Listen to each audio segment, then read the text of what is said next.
Hoje o Conexão Brasília recebe com muita alegria, com muita satisfação, o grande cantor, que também é jornalista, violeiro e produtor musical, meu amigo Claudivan Santiago, ele que é de Ananás, que fica no Tocantins e mora aqui há 18 anos. Claudivan, que alegria, que prazer, seja bem-vindo. Pois é, rapaz, meu amigo Edmar, me lembrei do lado da rádio, né?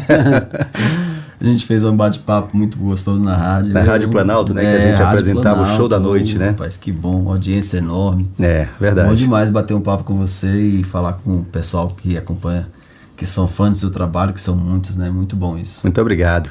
Ananás. Ananás Tocantins. Fala um pouquinho da sua cidade, a tua origem. Você sabe o que é o ananás? Ah. Você conhece? Já ouviu falar o que é o ananás? Conte pra gente. O ananás é uma figura, é o abacaxi do mato, né? Sim. É o abacaxi selvagem, vamos dizer assim. Então, na verdade, assim, eu nasci no município de Tocantinópolis. Assim, outro dia uma colega minha falou assim, nossa, mas você tem que explicar melhor essa coisa, porque você fala que é de um lugar. Aí uma prima veio me dizer, você não fala do local onde você nasceu, do seu local que você nasceu. Eu falei, não, se eu for falar é muito confuso. Eu nasci num povoado chamado Cachoeirinha, que na década de 70, eu nasci em 1972, que era norte de Goiás. É uma currutelinha, nessa época acho que se tivesse 1000 pessoas lá, talvez eram muito, só uma currutela mesmo, um povoadinho. Então eu nasci nesse povoado chamado Cachoeirinha, que era município de Tocantinópolis, que já era um grande, um dos maiores municípios do norte goiano, que fica na divisa ali com Porto Franco, Maranhão, perto da Ponte de Estreito, alguns quilômetros abaixo da Ponte de Estreito. Então o município naquela época era muito grande, esse povoado que eu nasci fica quase 100 quilômetros da sede do município. Só que eu nasci lá, praticamente só nasci, e fui de imediato, com 4 meses, fui para casa da minha avó, que fica no município de Nazaré, que é outra currutelinha, que hoje talvez um municípiozinho, hoje é cidade, né, porque o Tocantins, essas pequenas localidades quase todas foram emancipadas, né, então se tornou um município antigo. Então eu fui criado no município de Nazaré. Então veja bem, Cachoeirinha, onde eu nasci, sim, eu só vivi lá por 4 meses, aí me levaram para casa da minha avó. Na casa da minha avó, que é município de Nazaré, um povoado chamado Broco, aí lá eu vivi até os 13 anos com meus avós. Aí, aos 13 anos, eu fui para Ananás, sim, que é onde meu pai morava. Meu pai também morava na roça, mas em 83 ele foi morar na cidade para levar a turma já mais velha do que eu para estudar. E eu fiquei estudando ainda no primário lá no sertão, só fui sair do Broco, da casa da minha avó, com 1985. Aí eu fui para Ananás. Aí, a gente chama Ananás. Então, fui morar em Ananás. Ananás eu morei durante 6 anos só. E de lá saí para Araguaína. Araguaína era a maior cidade do norte goiano, né? Que era para ser capital. E hoje é a segunda maior cidade do Tocantins, só perde para Palmas. Em Araguaína eu vivi 10 anos. E de Araguaína vim para cá, para Brasília, em 2003. E já estou há 18 anos. Aí eu pergunto, o que eu sou? Eu nasci num local que eu vivi 4 meses, no outro eu vivi 13, no outro eu vivi 6, no outro eu vivi 10, e no outro, hoje eu 18 anos eu tenho em Brasília, ou seja, de tempo, eu tenho mais tempo de vida em Brasília do que todos os outros. Agora, Claudivan, resgatando um pouquinho da tua história, voltando um pouquinho lá para o começo, como é que foi essa criação com os avós, essa experiência, o que você aprendeu com seus avós? Edmar, foi uma coisa muito marcante na minha vida, porque assim, primeiro porque foi uma coisa da vida. Eu fui criado pelos meus avós por uma triste coincidência da vida, uma fatalidade, sim, não foi fatalidade de morte, mas a minha mãe, eu sou mais novo de 6 irmãos. Quando eu nasci, a minha mãe já tinha tido tuberculose, acho que uns 3 ou 4 anos antes. Ela teve tuberculose por volta dos 25 anos. E naquela época a tuberculose, você sabe como é que é, né? Era tipo um câncer, era uma coisa assim que, né, as pessoas eram condenadas praticamente à morte, não tinha tratamento. Ela rodava ali, rodou por Imperatriz, rodou por Grajaú, tudo quanto é localidade naquela região ali. Dificuldade muito grande naquela época, muito difícil, né? Você tinha que rodar, para você pegar um ônibus, você tinha que rodar um meio-dia para chegar numa estrada onde passava um ônibus. Então meu pai e minha mãe sofreram muito com isso. E quando eu nasci, o meu irmão que mora em Goiânia, que é o mais velho que eu, 2 anos, é o semi-caçula, né? Eu sou caçula e o semi-caçula. Ele, quando a minha mãe estava grávida dele, o médico chegou para ela e disse que ela não teria condições de ter o filho, que ela escolhesse, que ela tinha que tomar um remédio, porque se ela não abortasse, corria risco dela morrer, dos dois morrerem ou dele morrer. Então assim, foi uma coisa bem... E ela resolveu encarar, ela falou, não vou tirar meu filho, se eu tiver que morrer eu morro. E aí, beleza, passou essa situação e ainda teve mais o Claudivan.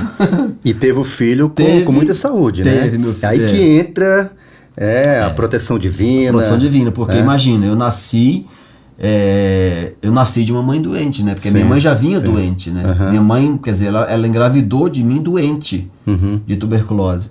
E aí, quando eu estava com 4 meses de idade, ela teve que sair para o Rio de Janeiro naquela época, porque ela tinha alguns irmãos que moravam no Rio, e ela saiu assim, morrendo mesmo, sabe?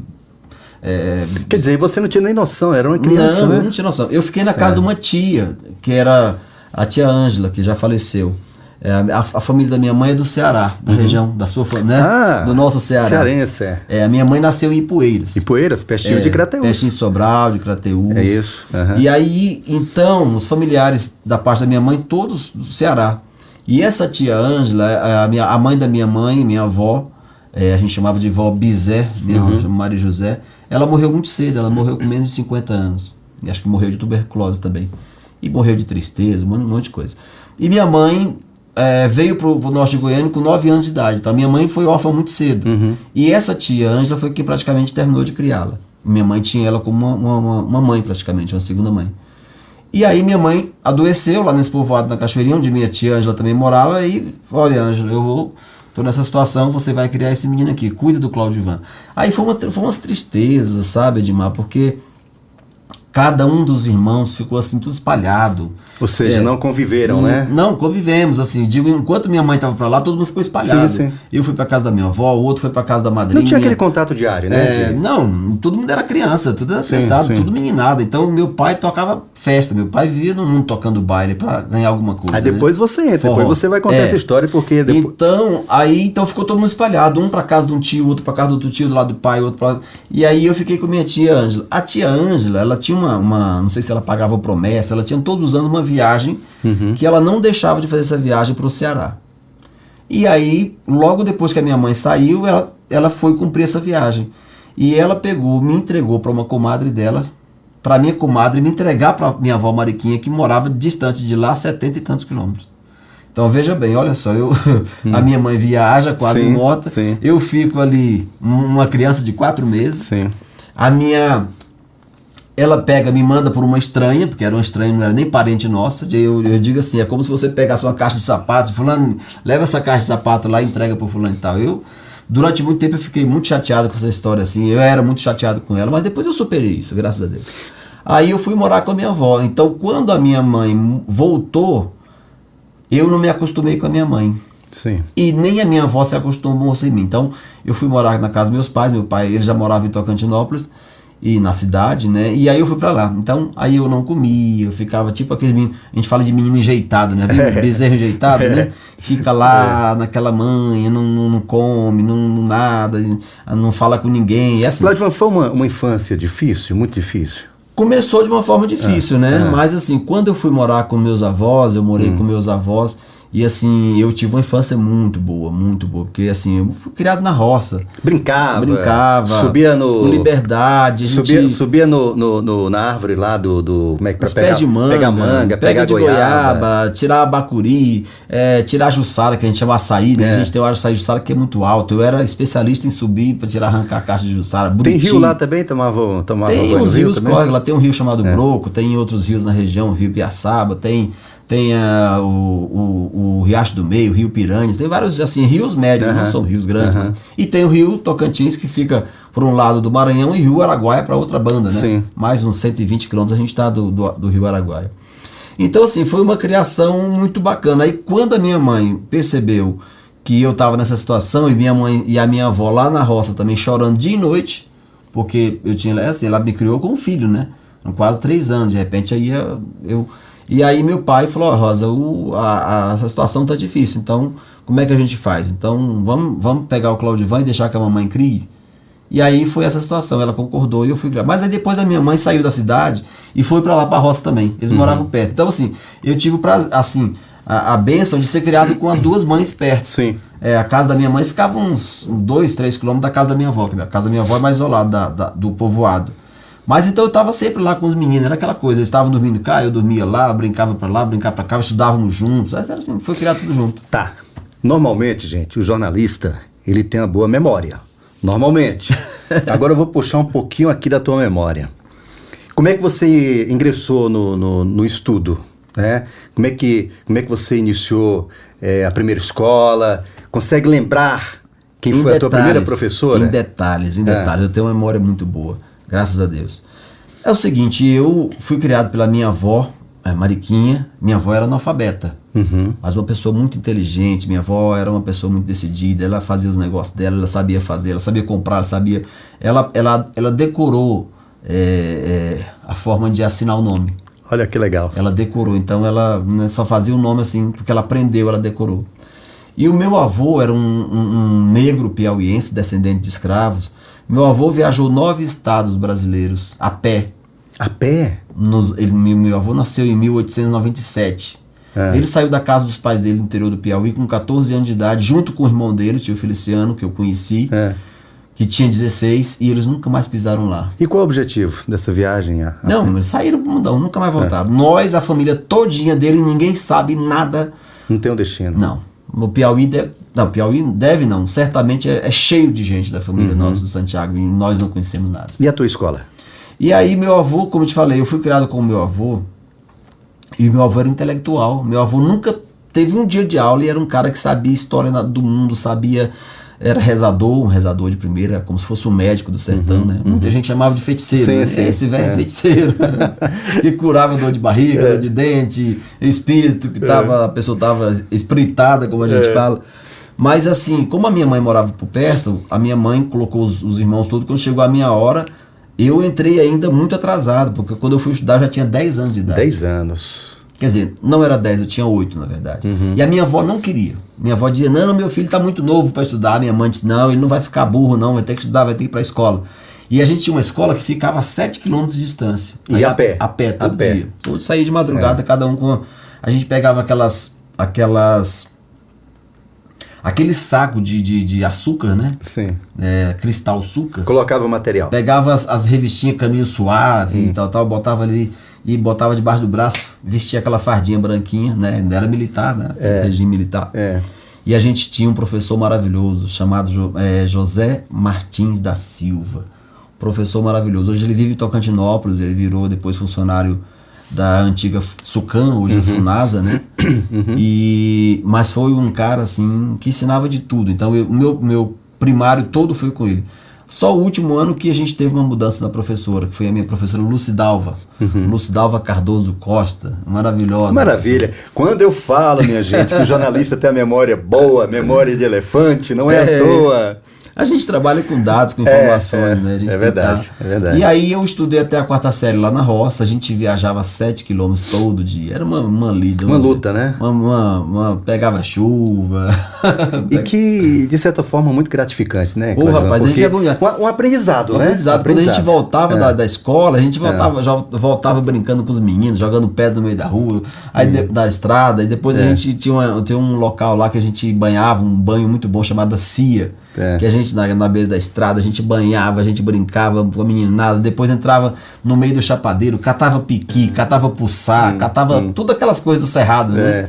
É bom demais, a meninada era e aí você fez alfabetizou? Eu fiz o primário lá, primário. Uns 4 anos primário, que é o prézinho, primeiro ano, segundo, terceiro, quarto, né?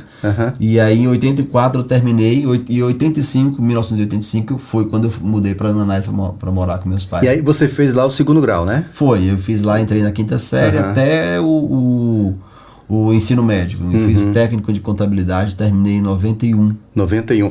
E Claudivan, você falou anteriormente Que o seu pai era músico, né? Meu pai é músico. É músico, meu pai né? vai fazer 84 anos. E meu pai começou a tocar por volta de 8, 10 anos de idade. Meu pai já era sanfoneiro tocando bailes na região. E aí, como é que você ingressou na música? Como é que foi? O meu irmão mais velho, Antônio Carlos, quando a gente morava na roça ainda, o Carlos já tocava com meu pai, aprendeu a tocar bateria. Porque meu pai, no final dos anos 70, as coisas, assim, ao princípio ele tocava... Era sanfona, um surdo e um pandeiro, né? O meu tio Jaime, que mora em Marabá, era o parceiro dele, tocava pandeiro, era pandeirista de primeiro. E tinha um outro que tocava surdo, então era aquela coisa. Só que as coisas foram se modernizando, aí surgiu a bateria, né? Bateria grande, né? Acústica, meu pai comprou uma bateria, depois comprou uma guitarra. E para tocar, que a gente tem esse dilema até hoje, né, como artista, você tem que ter uma banda, né? Sim. Tem que reunir pessoas. Então meu pai sempre teve 1 ou 2 músicos, pessoas de fora, morando na casa da gente lá. Morava com eles praticamente como se fossem irmãos nossos. Era um baterista, era um guitarrista, era um baixista. Aí o meu irmão mais velho começou a tocar bateria com meu pai, o Carlos. Aí acompanhava, começou a cantar e tal. E você só olhando? Não, eu na roça nem me ligava com isso não. Quando eu mudei para Ananás, aí eu comecei a acompanhar meu pai nas festas de final de semana, nos festejos, eu estava sempre acompanhando, junto com eles, né? Aí o Carlos tocando, aí em seguida o Zé Maria, que é o segundo mais velho, começou a tocar bateria. Aí o Carlos saiu da bateria e foi pro contrabaixo. Então já o baixista e o baterista, o baixista já perdeu o emprego, né? Aí meu pai tocava sanfona e comprou um teclado, e depois ficou só um guitarrista de fora. Aí em 87, aí em 86 eu comecei a tocar um violãozinho, pegar um violãozinho, fazer as notinhas e tal. Sozinho? Sozinho. A princípio eu comecei sanfona. Comecei a pegar a sanfona do meu pai escondido em 86. Só que eu tinha muita vontade de entrar na banda. Eu fiquei louco, digo, quero entrar na banda do pai, eu quero entrar na banda. Aí eu fiquei pensando, se eu aprender sanfona, meu pai não vai largar a sanfona. Porque meu pai porque o principal instrumento dele, né? E ele era apaixonado. Ele era a cabeça do trabalho, né? Era o líder da banda. Líder. E aí eu pensei, rapaz, então ele não vai deixar não vai sair para eu entrar, né? Aí eu pensei assim, digo, então eu vou passar o instrumento. Aí peguei e comecei a tocar o violão. Aí foi quando eu no violão, em 86, mas comecei a rascunhar, quando foi 87, em agosto de 87, o nosso guitarrista faltou, teve um problema lá para São Geraldo, para aquelas bandas de lá. E meu pai chegou para mim, meu filho, você dá conta de tocar? Tinha um compromisso para tocar uma festa, uma semana na beira do Araguaia, um povoado chamado Santa Cruz. E aí eu falei, pai, eu acho que eu dou conta. Eu já conhecia as músicas, né? Tava no dia a dia ali. E aí comecei a vida musical. Viajaram também? Já faziam shows, a região todinha. Meu pai, então a banda de vocês era conhecida na região? Era, minha pai tinha uma banda chamada Real Som. Real Som. Era baixo, bateria, teclado, guitarra e vocalista. Aí às vezes meu pai colocou um vocalista na banda, muito bom. Depois saiu. Aí quando eu entrei eu comecei a cantar. O meu irmão também, o Carlos, já cantava. Ficamos os dois ali dividindo. Quer dizer, foi aí que pintou a paixão pela música, né? Foi, aí depois que eu entrei na banda, aí foi música, eu só queria música, e foi doido. E por quanto tempo essa banda permaneceu? Meu pai ficou com a banda até 96, né? Aí, assim, por umas questões assim de gerenciamento mesmo da banda, as coisas... Eu fiquei pouco tempo, eu fiquei de 87 até mais ou menos 90. Aí eu já era assim... Foi uma forma de ver as coisas. Meu pai... Eu sempre digo isso, assim, a gente tem uma diferença muito grande de visão, os filhos têm uma diferença muito grande de visão dos pais, porque os pais já estão no final da vida, vamos dizer assim, e os filhos estão começando. Então eles têm uma visão totalmente diferente, e quem está já bastante velho já tem outra visão. Meu pai já estava cansado, meu pai não queria mais investir na banda, meu pai já estava assim, tipo...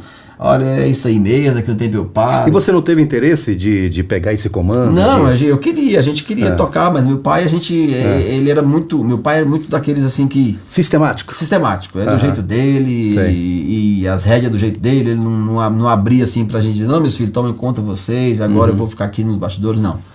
Aí, por não ter acontecido isso, eu me desencantei um pouco, porque eu queria renovar a banda, eu queria investir, eu queria comprar instrumentos novos, queria montar repertório, queria montar pensava em show, pensava em coisa grande. E o pensamento dele era outro, então foi isso que aconteceu, aí eu saí da banda, fui trabalhar de rádio. Claudivan, daqui a pouquinho a gente vai falar a questão do rádio, vamos dar uma pausinha pra gente beber água? É bom, né? É bom. Vamos lá então. Vamos beber uma água. Vamos lá, beber uma água.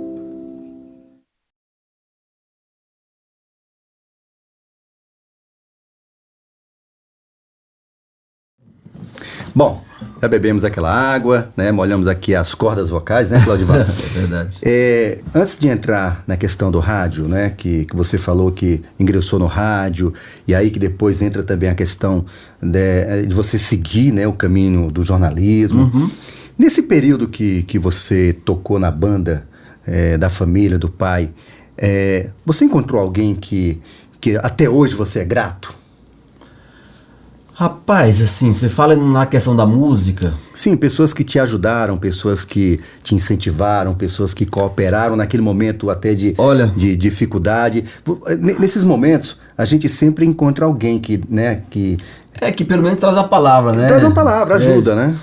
Eu tinha um amigo lá em Ananás, um senhor de idade. Engraçado, eu sempre desde muito jovem, Edmar, eu sempre tive pessoas velhas como meus amigos. Acho que foi porque eu fui criado pelos meus avós. É aí que vem a questão do amadurecimento. Amadurece muito rápido, né? Eu sempre fui uma criança muito madura. Desde criança, a minha avó eu tinha um primo mais velho que a minha avó. A minha avó criou 6 netos. Eu fui o penúltimo. Ela criou uma prima minha que mora em Gurupi, a Givanzinha. E mas eu sempre fui um menino muito responsável, eu sempre fui muito, sabe, assim, muito centrado. Então, assim, ela admirava demais. Então, por isso que eu e minha avó tinha uma identificação, assim, que os outros netos enciumavam. Dizia, porque ela é um puxa-saco do Claudivan, que não sei o que. Mas não era, porque, assim, minha avó era muito séria. E todos os compromissos que ela botava para eu cumprir, eu entregava à risca. Ela dizia, meu filho, vai na casa do fulano de tal entregar essa carga de farinha. Pois eu ia certinho lá, meu amigo, eu não desviava da estrada, eu não jogava bola, eu não mentia.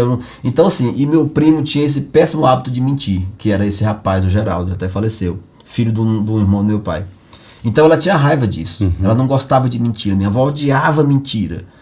Então, eu fui desde criancinha, minha avó era assim, o sistema da minha avó e do meu avô era assim, a gente trabalhava na roça, e a gente tem um ribeirãozinho assim abaixo da casa, uma casinha lá no sertão, e lá embaixo tem um olhozinho d'água que nasce um ribeirão, era a nossa fonte lá. De vez em quando tinha que cavar, porque a fonte afundava, via areia, a gente tinha que fazer a fonte para puxar água. E o que acontece?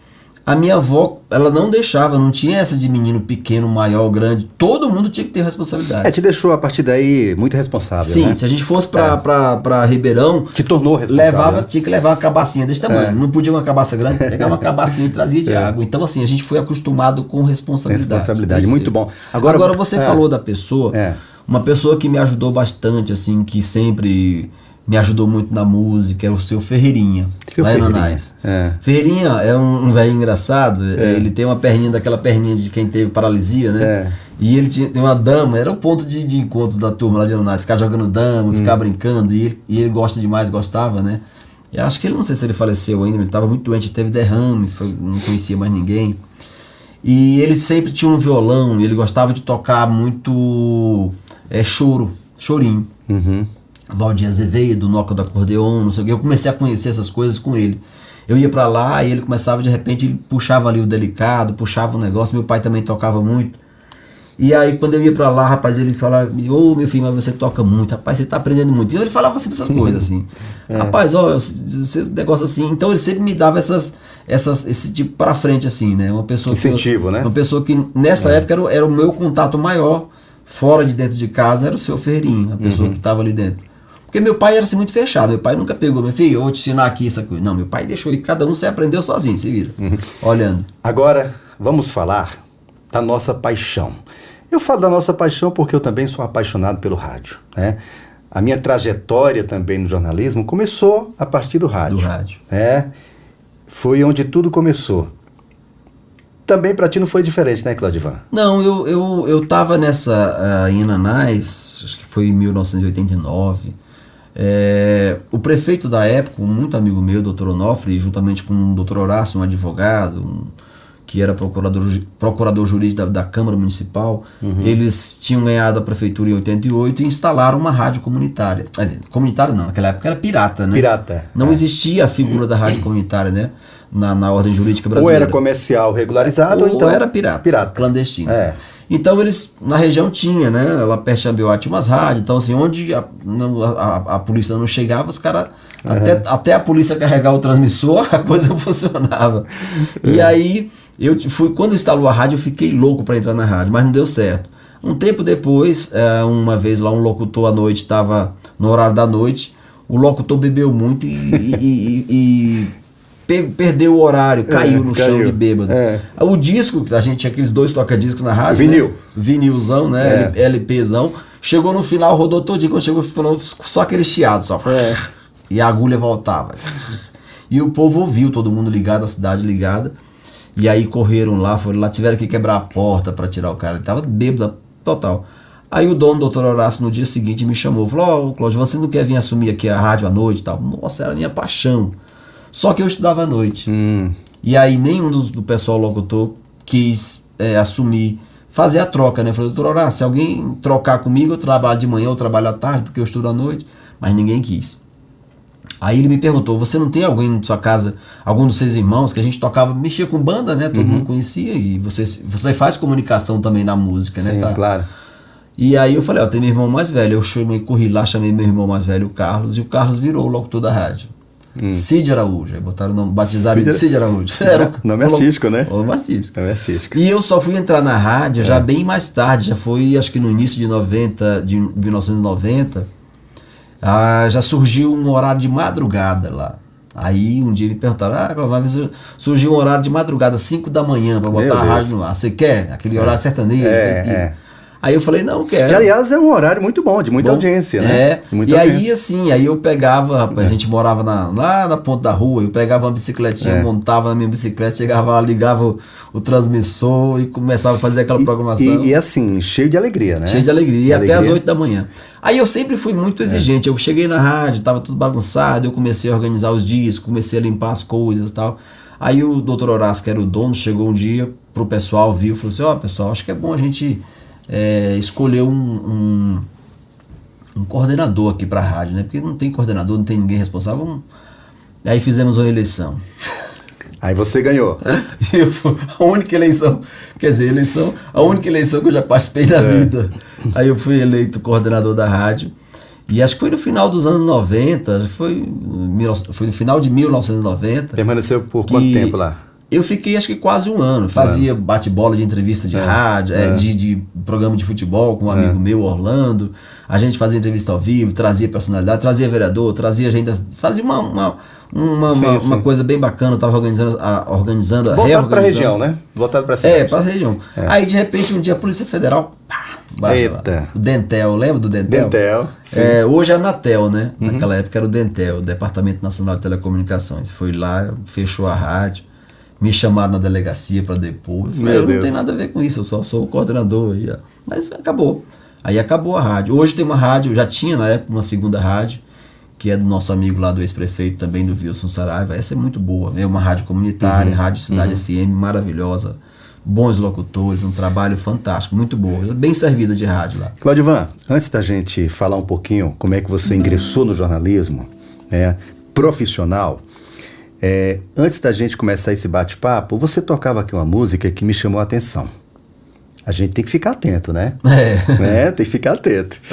E é uma relação pai e filho, né? Eu achei bem interessante essa música. Você poderia tocar um pouquinho essa música? Essa música eu fiz um dia desse. Eu tava andando por Taguatinga, dirigindo, e de repente, na Comercial Norte de Taguatinga, de repente veio a inspiração. E eu falei: cara, eu tô dirigindo, veio as frases, aquela coisa na cabeça. Peguei o celular, apertei ali o gravador, comecei a fazer a música. Praticamente essa música foi feita ali. Depois eu tava lá em Pires do Rio, Goiás, na chácara da minha esposa, lá da mãe dela. E aí peguei fui ouvir direitinho aquela gravação, fui pegar, porque eu tenho muito isso, sabe? Muitas ideias. Eu tenho assim, sei lá, umas 300 ideias de música que surgiram ali e que em determinado momento eu vou ter que lapidar o restante, entendeu? Tipo assim, me mostraram só a pontinha do iceberg, então eu tenho que destrinchar o resto. Sim. E aí de repente veio, aí eu fiz a primeira parte e aí depois eu fiz lá em Pires do Rio, aí chama Amor de Pai. Amor de Pai. É assim, ó. Vamos lá.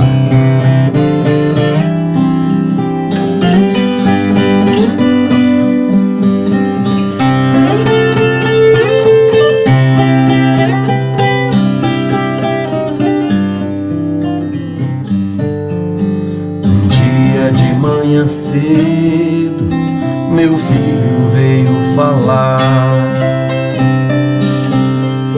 Papai, eu estou com medo, o mundo quer me matar.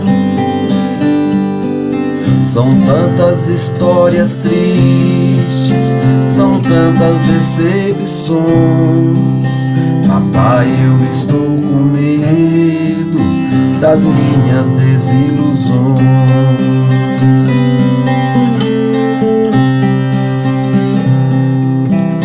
Papai, quero tua ajuda, já não sei o que fazer. Papai, só tu podes mesmo a vida me devolver. Papai, és o meu herói, em ti posso confiar. Papai, eu estou aqui, por favor, vem me salvar. Esse é o pedido do filho, agora a resposta do pai. Filho, a estrada é tão longa, mas você tem que ir, cumprir o destino de estar por aqui, vivendo a história que Deus preparou. Filho, não perca a coragem e jamais desista, pois a vitória é de quem acredita no maravilhoso Jesus Salvador.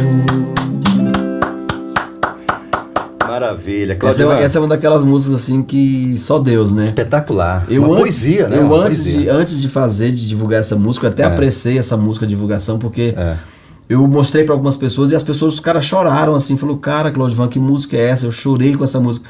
E aí eu falei, vou soltar, porque a música assim, quando a gente faz, isso acontece muito comigo, sabe, Edmar? A gente faz uma música e aí, rapaz, depois que a gente faz, a gente tem aquela aspiração, depois de um tempo, eu ouço aquela música. Eu vou te falar, isso acontece muito comigo. Às vezes eu tô ouvindo músicas minhas assim, que eu já gravei há bastante tempo, e eu choro, cara, porque eu disse, meu Deus do céu, como é que eu fiz essa música? Como é que apareceu a inspiração, assim, tipo assim, não foi eu que fiz isso, sabe? Assim, parece como se a música existisse guardada em algum lugar, eu olho assim pro céu e é como se eu visse assim, sei lá, um mar de estrelas, e lá de repente tem um ninho onde está guardada uma música, e aquela música é liberada para mim, para eu materializar aquela música, sabe? É algo assim, por isso que eu sempre digo, para mim a música é uma coisa espiritual, e eu tenho muitas experiências espirituais comigo através da música. Que maravilha. Anteriormente à música, né, eu perguntava, né, como é que você passou a trabalhar com jornalismo, né? Quando você ingressou na faculdade, conta pra gente como é que isso aconteceu. Eu vivi em Ananás até 1990. No ano de 91, eu tinha saído da rádio, o prefeito um dia, eu montei uma escola de música, em janeiro de 91. E aí um dia o prefeito passou na minha porta, na caminhonete, ele me conhecia muito, conhecia meu pai, a gente tocou a campanha dele toda na época, nós gostávamos e acompanhávamos ele. Dr. Onofre Marques de Mello. E ele chegou, encostou, falou, Claudivan, quero falar com você, vai lá em casa depois, tem um negócio para você lá. Aí tá bom, eu fui. Quando eu cheguei lá, ele falou assim, olha, é o seguinte, eu falei pro seu pai que quando a gente surgisse alguma coisa, né, a gente ia ajudar vocês, aquela coisa, né, de amizade, né? E eu tenho um trabalho para você, você vai trabalhar nos Correios. E aí, assim, eu fui na verdade na condição tipo de aprendiz, né? Sim. O Correio me pagava metade, né, meio salário mínimo, e a prefeitura me pagava meio salário, então eu ganhei um salário. Foi o meu primeiro trabalho formal, foi esse. Então em fevereiro de 91 eu passei a trabalhar nos Correios. Aí tinha a chefe dos Correios, que era concursada, e minha amiga Leolinda, nossa, como essa pessoa me ajudou muito, uma pessoa maravilhosa. E ela também era igual ao meu pai, ela já estava em fim de carreira, ela tinha uma dor na coluna, e ela ficava chateada, ela estava zangada, ela falou assim, meu filho, tu que é novo, ó, aprende essas coisas aí, toca aí. E para mim foi bom, porque eu fazia o último ano de contabilidade no ensino médio, então eu estava bem afiado na contabilidade, e eu podia colocar tudo que eu estava aprendendo lá, fazer balancete, aquelas coisas, tudo que era... Aí eu comecei, aí eu já... Aí você fez as partidas como é que é? o método das partidas dobradas, né? Eu fazia... Cada crédito um débito, débito e crédito, né? Fazia aquele balancete diário, fazia o balancete mensal, eu fazia aposentadoria de idosos, era aquele negócio de vale postal, tudo, entrega de mercadoria, fazia tudo. Eu já tinha condições de tocar a agência sozinho. Ela falou, não, você está pronto, Cláudio. Na hora que sair o concurso agora dos Correios, você faz o concurso e você vai tocar a sua vida. Eu vou largar, vou aposentar, quero cuidar da minha chácara. E eu fiquei, nossa, vou agora, e me apaixonei pelos Correios. E já havia, acho que uns 8 anos ou mais, que não havia concurso, né? Aí, de repente, lança-se o concurso no final de 91. Eu fiz o concurso. E eu fui aprovado, acho que, não sei se foi no 100º, 17º lugar, por aí. Mas eu não fui chamado de imediato. Quando foi no final de 91, eu não tinha nem pensamento de sair de Ananás. Eu estava com o pensamento, nossa, vou ser funcionário dos Correios, vou comprar minha chacrinha, vou comprar meu fusquinha. Crescer aqui, na cidade, né? Vou casar, né? Eu tinha uma menina lá que era, né, era a paixão da minha vida, de vou casar com, Deus abençoe o caso com ela, a gente vai, entendeu? Aquela vidinha bem pacata. Bem pacata, né? Eu não tinha, vou ser artista, não. Mas aí, um dia um amigo, um rapaz que era de Araguaína, que foi para lá, ele era concursado dos Correios, meu amigo Antônio Fernandes de Souza. Foi um anjo na minha vida. Esse cara também foi um cara que me despertou assim. Ele viu que eu era um cara muito dedicado nos Correios, muito inteligente, e ele estava substituindo essa colega que pediu licença, a Leolinda. Aí um dia ele chegou para mim, ele me chamava de coleguinha. Falou, coleguinha, quando você terminar aqui o 2º grau, você vai fazer o quê? Aí eu falei, não, Antônio Fernandes, vou ficar aqui, vou trabalhar aqui, minha família mora aqui e tal. Rapaz, você não pode ficar aqui não, cara, você é muito inteligente, você vai ficar perdido se você ficar aqui em Ananás. Vai para Araguaína. Araguaína, eu tinha pisado em Araguaína no dia que eu fui com o prefeito lá, uma única vez. Imagina você sair de uma cidade de 8, 10 mil habitantes para uma cidade de mais de 100 mil. Então, uma mudança. Era uma cidade grande, era uma metrópole, né? Para mim. Mas aí o que acontece? Ele falou, não, coleguinha, você não pode não, cara, vai fazer por que você não vai fazer faculdade em Araguaína? Eu não sabia de nada, nunca tinha me inteirado sobre isso. Falei, não, eu não tenho nem condições de ir para lá. Ele disse, não, você tem que fazer. Aí ele me disse, olha, lá tem letras, história, geografia, matemática e ciências. Então escolhe uma dessas disciplinas, era do Estado, a Unitins, Universidade de Tocantins, que tinha sido recém-criada. Aí eu fui, na verdade não era Unitins ainda, era Facila, Faculdade de Ciências e Letras de Araguaína, que era ligada ao antigo Nortão Goiano ainda, era aquela estrutura do Nortão Goiano. Estava passando para o Tocantins, se estruturando. E aí eu fiz o concurso, cara, assim, eu fiz o vestibular sem expectativa nenhuma. Fiz lá para letras e passei. Na hora que eu passei, aí, cara, foi uma alegria total. Eu digo, agora eu vou ter que dar um jeito. Aí eu falei com minha mãe, mãe, como é que a gente vai fazer agora? Aí eu tinha um tio que morava em Araguaína, que era gaioleiro, daquele de transportar boi pro Nordeste. Vivia rodando no Nordeste, Eduardo, já faleceu. E aí a mãe falou, não, vou falar com o Eduardo. Aí falou um dia com o Eduardo, Eduardo, o Cláudio João passou no concurso, ou na faculdade, vestibular, precisa ir para Araguaína. Será que ele poderia ficar um tempo na tua casa? Não, pode ir, mano, não tem problema não. E eu fui, eu morei na casa do meu tio lá 1 ano e meio. Aí eu mudei para Araguaína.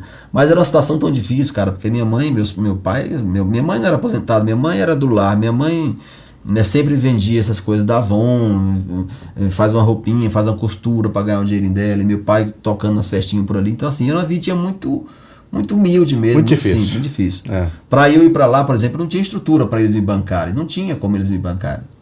Então eu arrumei de uma carona com um amigo meu, eu tinha uma máquina fotográfica, eu não tinha nem mala para carregar as roupas, pra você ter ideia. E é bem triste essa parte. Eu imagino. É brabo, porque assim... Os desafios da vida, né? Porque eu, a princípio, eu fiquei eufórico, né? Que eu tinha que fazer a faculdade. Mas eu não tinha condição. Aí, eu tinha uma bicicleta velha, 76, uma Monarch. E eu tinha uma máquina fotográfica, né? Daquelas, né, antigas, né? Tipo Kodak? Uma Kodak antiga que eu tinha comprado. E aí eu troquei com minha irmã. A minha irmã tinha uma mala nova, aí eu peguei e troquei a máquina fotográfica com a mala dela. Mas eu não tinha dinheiro para pagar a passagem, né? São 140 quilômetros. Aí eu peguei e coloquei um cordão, desse cordão de, como é que a gente chama, de semi-joia, né? Pra vender. Aí, rapaz, rodei, modava, pedi um amigo, pedia outro, rapaz, compra essa corrente, me ajuda. Não, numa época difícil, naquele governo Collor, Deus me livre. E aí, cara, eu não achei de jeito nenhum, mas eu tinha uma amiga, tenho uma amiga, um anjo também na minha vida, que foi doutora Jucinaide Ribeiro Alvino. A gente chama ela de Nádia. Ela é odontóloga, ela morava nessa época lá, não mora mais. E ela foi minha madrinha na formatura de ensino médio, do 2º grau, né?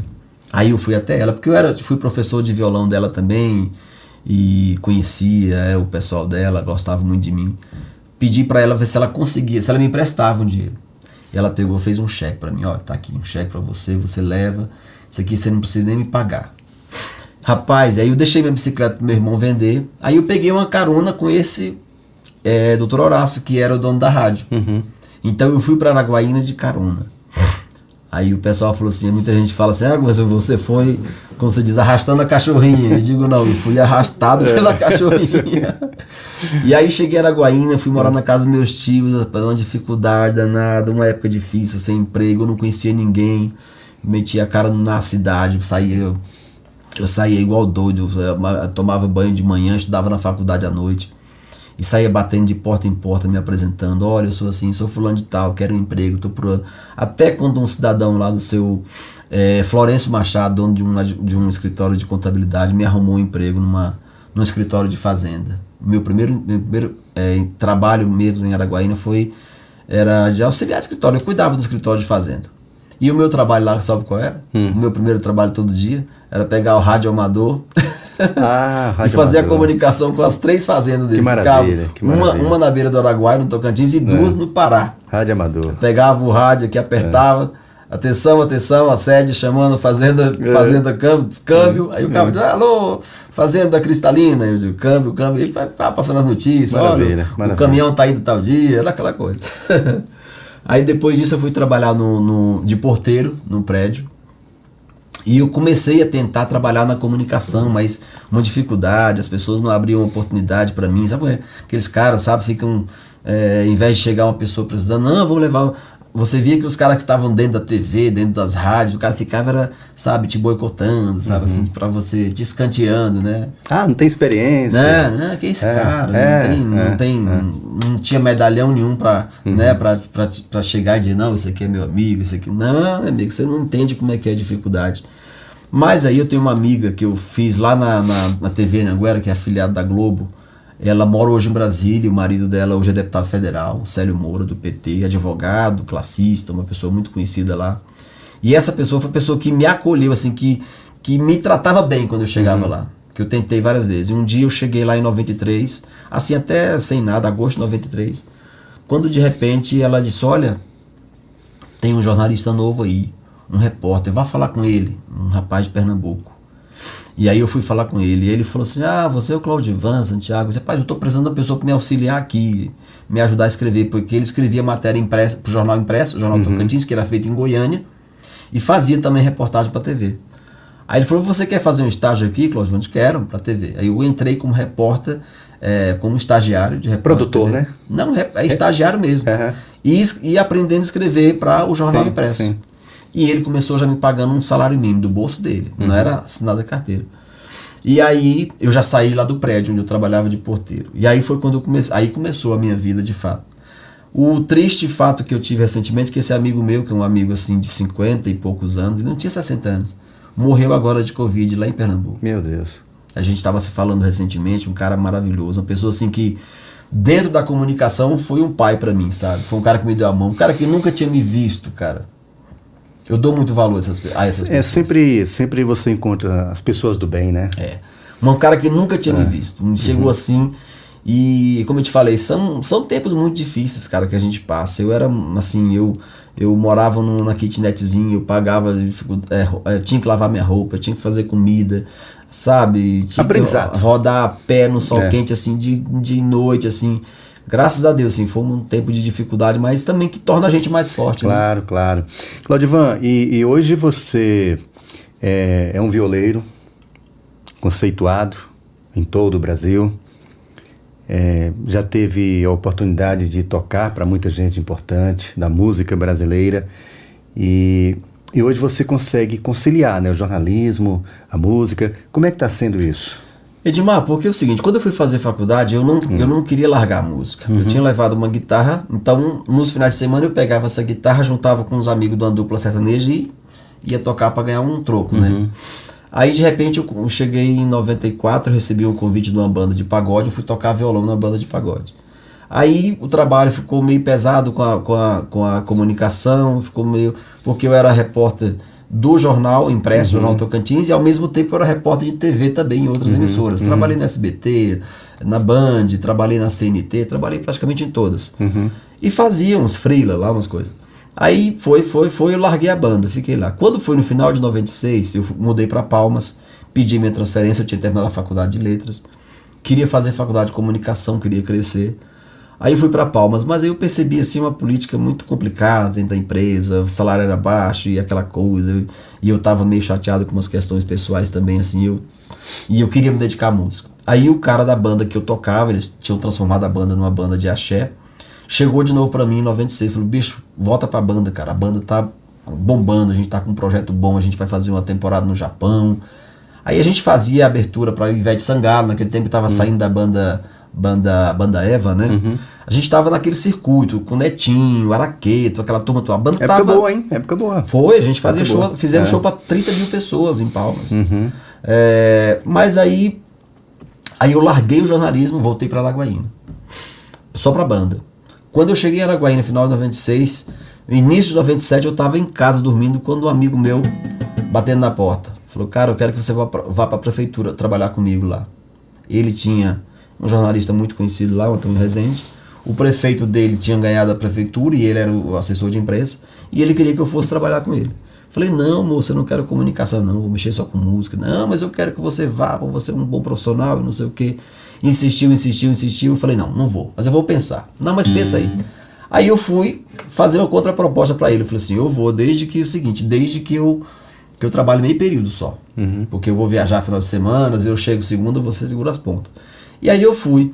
Só que, cara, a comunicação acabou me tragando tanto que em 98 eu tive que largar a banda para assumir a função de chefe da assessoria. O porta-voz da prefeitura. Aí eu tive que largar a banda, já estava lançando disco.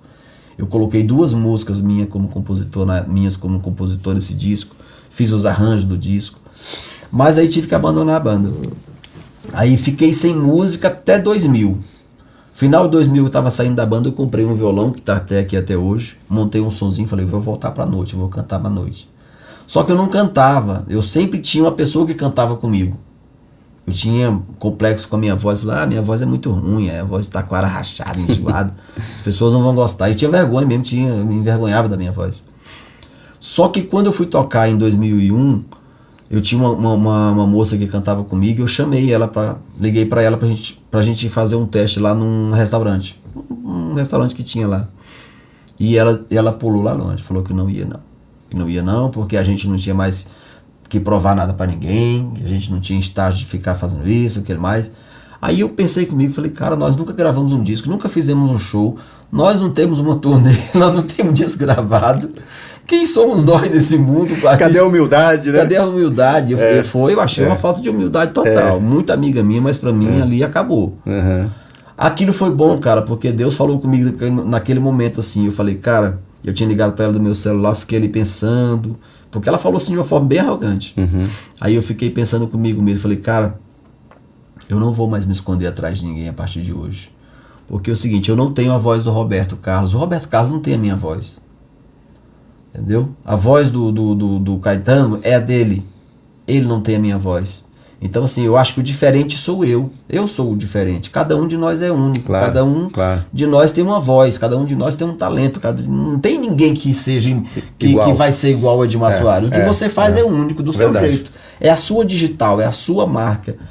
A partir daí eu comecei a cantar nos barzinhos. Aí foi quando eu fiz o primeiro disco, independente mesmo, lá em Araguaína, em 2002. Eu fiz um disco chamado Menina dos Olhos. E aí o engraçado é isso, que você falando da comunicação e da música. Eu tinha acabado de lançar o disco no final de 2002, veio um cara que era presidente da Federação das Indústrias, um cara que não era meu amigo, que eu não frequentava a casa dele, que eu não bebia com ele, que eu não andava, que eu não sabia nem o endereço. E nem trabalhei para a campanha dele. Chega e me chama para vir para Brasília trabalhar no Congresso Nacional. Aí eu disse de novo, cara, eu vou largar minha música para mexer com comunicação. Não vou. A minha decisão foi, eu não vou mexer. Aí eu pedi uma semana para ele. Aí eu fiquei conversando com os amigos, todo mundo. E foi lá que nos conhecemos, né? Foi, mas eu não queria vir. Eu não queria largar a música mais. Eu não queria mais largar a música por nada. Aí chega conversei com uma pessoa que é muito maravilhosa na minha vida, que foi um anjo assim, que é a Cirlei, uma empresária. Conversando com ela, é fã do meu trabalho. E ela falou assim, Claudio, por que você não pensa de ir para Brasília? Por que você não repensa, analisa? Mas eu vou largar minha música, vou largar meu projeto, eu não quero mais. Ela falou assim, não, você já pensou que Deus pode estar te dando essa oportunidade como uma escada para o seu projeto musical? Brasília é muito melhor do que o Tocantins, muito melhor do que Araguaína, aqui é um local isolado, aqui você está escanteado, lá não, você está no centro de tudo, você tem muito mais possibilidade. E outra, você é jovem, solteiro, se não deu certo você desiste, vai cuidar, volta para a comunicação de novo. E aí isso me fez mudar de ideia e eu vim para Brasília. Quem é teu ídolo na música? O meu ídolo maior na música se chama Almir Sater. A minha maior referência, assim, do tipo de música que eu quero produzir. Ele, e em segundo lugar, Renato, pela qualidade das letras, pela qualidade da... O Almir pelo conjunto, cara, pela forma de cantar, pela forma de se apresentar, a postura como artista dele, eu acho muito bonita a postura do Almir. Você falou de produzir, Claudio, é bem interessante. Hoje, você montou um grande estúdio, né, de gravações aqui. Eu fui obrigado. Tanto é que estamos conversando aqui no teu estúdio, né? Estúdio Som Raro. Som Raro, né? Então, gente, eu estou realmente atônito, viu? Atônito com a estrutura. E hoje você está preparado para receber cantores que queiram gravar aqui no estúdio, que queiram videoclipes, exatamente, clipe para internet, para YouTube, para qualquer coisa. E até preparado para fazer até campanha política, né? Sim, quer dizer, porque então, a minha experiência foi fazendo... baita de uma estrutura que nós temos aqui, Eu passei mais de 25 anos da minha vida fazendo só política, sim, assessorando. Sim. Na Câmara eu fiquei 18 anos na Câmara, quase 18 anos na Câmara. Então, assim, se eu quisesse hoje estar vivendo só da política, hoje eu estaria muito bem financeiramente, podia estar assessorando um presidente da República, ou quem quer que fosse.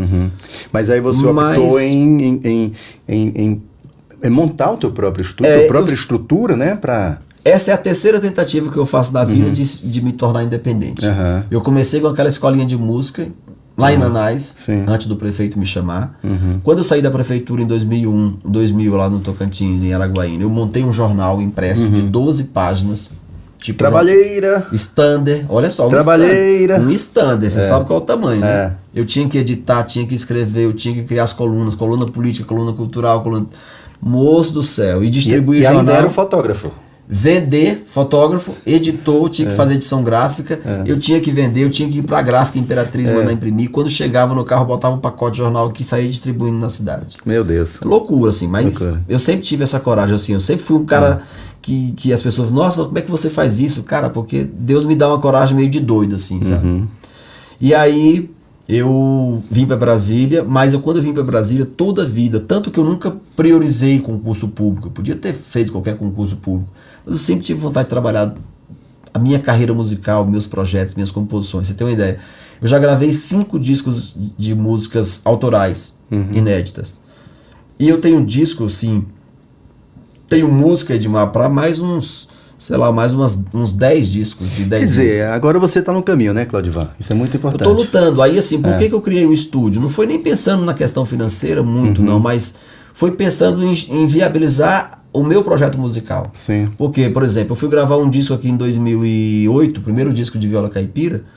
Na época eu tive que fazer um empréstimo de quase 20 mil reais no banco, né, para poder bancar. Eu gastei mais de 120 horas de estúdio, eu nunca não tinha experiência de estúdio, fui muito verde, né, e acabei gastando uma quantidade excessiva de horas de estúdio, porque os arranjos eu fui fazendo a maioria dentro do próprio estúdio, aquela coisa. Mas serviu de experiência. Minha esposa quase me dá um chute no traseiro. Porque assim, eu sempre peguei, investi, eu sempre acreditei, assim, para comprar esses equipamentos aqui. Eu passei tempo comprando, montando estúdio, comprar um instrumento bom, comprar isso.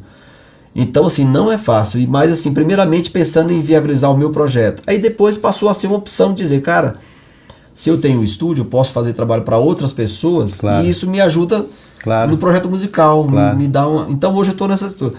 Mas, um tempo atrás, nesse duelo entre comunicação e música, eu fui parar no consultório de uma amiga minha, que foi minha professora na faculdade de comunicação aqui em Brasília, psicóloga também, e formada em Direito. E ela um dia chegou para mim, a gente fez um trabalho muito bacana, e ela chegou para mim e fez a seguinte pergunta: Claudivão, por que você quer largar a comunicação, você quer romper com a comunicação para você cuidar só de músico? Porque sempre a mim o pensamento foi isso: eu não quero comunicação, vou largar isso, eu não quero ser músico, tá? Aí eu disse, por isso eu quero. Aí ela falou assim, você já pensou que você pode usar Deus te deu 2 maravilhosas habilidades. Comunicação e música. E você já pensou o que é a música? A música é comunicação também. Sim, claro. E aí isso me fez pensar, ela falou, por que você não une as 2 pontas? Aí hoje eu tô com essa ideia, trabalhando no estúdio, eu faço coisas de comunicação, eu tenho experiência, então eu dou cursos de oratória, eu faço treinamento de pré-candidatos a prefeita, vereadora, qualquer coisa, deputado federal. Fiz campanha de deputado federal, de governador, de senador, de tudo. Então eu tenho vivência desde lá da campanha de interior de vereador até o Congresso Nacional. Meu amigo Claudivan, eu combinei com você de passar aqui apenas para tomar um café com você. Aliás, fazia tempo, né, que a gente marcava isso, nunca dava certo, né? Faz tempo que a gente tinha marcado, né? E perceba que aqui a gente fez uma conversa bem informal, né? Sim, um bate-papo, né? De amigos mesmo. Não teve nenhum planejamento, ninguém escreveu nada, não tem roteiro, não tem papel, não tem nada na mão. Então foi mais assim um bate-papo. Antes da gente finalizar, eu queria que você cantasse mais uma música. E aí você pode ficar à vontade para escolher a música que achar melhor. Deixa eu ver aqui que eu vou cantar. Cantar um trechinho de um hino da música brasileira que se chama... Essa música é muito significativa porque se você pensar no universo da música caipira, essa é uma das músicas mais lembradas em todos os tempos na memória do brasileiro. Vamos lá. Nesses versos tão singelos, minha bela, meu amor, pra você quero contar o meu sofrer e a minha dor. Eu sou como um sabiá que quando canta é só tristeza, desde o galho onde está. Nessa viola canto e gemo de verdade. Cada quadra representa uma saudade.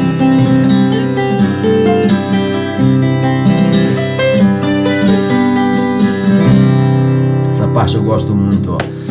Maravilha. Eu nasci naquela serra, num ranchinho beira-chão, todo cheio de buracos, onde a lua faz clarão. Quando chega a madrugada, lá no mato a passarada principia um barulhão. Nesta viola canto e gemo de verdade. Cada quadra representa uma saudade. Maravilha. Claudivan, para a gente finalizar, como eu falei anteriormente, aqui a gente não preparou nada e também não tem protocolo nenhum. Verdade. E eu queria encerrar... A gente vai caminhando, eu queria encerrar essa entrevista, esse bate-papo aqui, com com esse chapéu que tá aqui, ó, nesse cenário aí, ó. Tá vendo aí, ó? Pega aí, por gentileza. Ele sai daí ou tá pregado? Sai. Traga esse chapéu, por gentileza. Vamos lá, encerrar com o chapéu. Aqui, ó. E ali, olha, você falando em chapéu, É. ali tem um chapéu muito especial, olha lá aquele chapéu. Sensacional, Aquele bonito. chapéu autografado por Sérgio Reis. Sérgio Reis, grande Sérgio Reis. Grande Sérgio Que Reis. maravilha. Claudivan, muito bom. Eu que agradeço esse bate-papo. Ter recebido você aqui no Conexão Brasília. E você lembra que eu tinha um programa aqui em Brasília chamado Show da Noite. Sim. E era um programa que a gente abria espaço para os cantores aqui de Brasília que nunca tinham voz, né? É verdade. E esse programa ele foi bem interessante porque esses cantores que participaram do programa até hoje são gratos, porque quando eu fui para a Rádio Planalto, que a gente montou esse projeto Gigantes do Rádio, né? Um dos pedidos que eu fiz foi: eu aceito o programa, eu vou apresentar o Show da Noite, mas eu quero criar um quadro em que os cantores aqui de Brasília tenham espaço. É muito bom. Não é? Então, e aqui a gente tem muito talento, né, Claudio? Tem muita gente aqui. O Brasil todo é cheio de talento. Pois né? E a gente lamenta muito que esses veículos, né, não abram esse espaço para esses talentos, né? Então a gente tinha esse programa Show da Noite e que eu recebia com muita alegria todos os dias um cantor diferente. E você foi um deles, né? Que foi o nosso programa, né? Inclusive, você falando nessa questão de abrir espaços, Edmar, uma das coisas que me fizeram também abrir o estúdio e abrir o estúdio para outros artistas foi justamente isso. Eu conheço muito, eu sei de muitos artistas que têm vontade de gravar, mas quando você chega num estúdio grande, o cara cobra 5, 7 mil reais por uma faixa, o cara não tem nenhuma condição. Não tem como. Então, o meu estúdio, o nosso estúdio, né, o estúdio Som Raro, foi criado com esse intuito também de ajudar outras pessoas a viabilizar seus projetos. O cara vem aqui, a gente acerta, faz um detalhe, a gente parcela, faz uma condição boa. E quem quiser gravar, como é que faz para falar contigo? Qual é o número? É só me procurar na internet, Claudivan Santiago, estou aí nas redes sociais, no YouTube, e eu vou deixar o meu telefone, 61 992 91 7055. Aprendi isso com radialista, hein? Mas vamos lá. Como agora criaram o tal do 9, a gente então coloca, 61, aí o 9 separado e o restante. 9291. Isso, 9291. 7055. Eu vou colocar aqui na tela para as pessoas terem o número aí. E aí a gente... Eu quero muito que as pessoas tragam seus projetos. Isso é bom. A pessoa quiser gravar seu podcast, quiser gravar mensagem de Natal para as empresas. Aqui eu tenho estrutura de câmeras aqui, equipamento, tá tudo pronto. Né? Maravilha. Só produzir. Senhoras e senhores, aqui no Conexão Brasília, meu amigo Claudivan Santiago. Aqui, ó. Vai lá. Show. Valeu, gente. Beijo, abraço. Tchau, tchau.